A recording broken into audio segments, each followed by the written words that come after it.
हम नविता ठाकुर निश्चल सब गोटे के प्रणाम करे छी।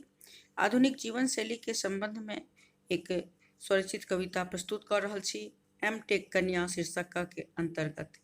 एम टेक कन्या आ एम टेक बर दुनू कमाबे चलाबे घर, पाय कौड़ी के कमी नहीं रहल, आधुनिक जीवन शैली में संबंध घटल, एक पश्चिम बैसल एक बैसल पूरब दुर्लभ भ रहल, समय पर संग रहब, पारिवारिक समस्या दिनों दिन बढ़ल, घर देखे वाला घर पर कियो ने रहल, जो माय बाबू के संग नहीं रहब, एना में धिया पुता कोना पोसब, पारिवारिक समस्या समाज में बढ़ले जाए, बूढ़ बच्चा के जगह अब कुत्ता पोसाए, एम टेक कनिया आ एम टेक बर दुनू कमाबे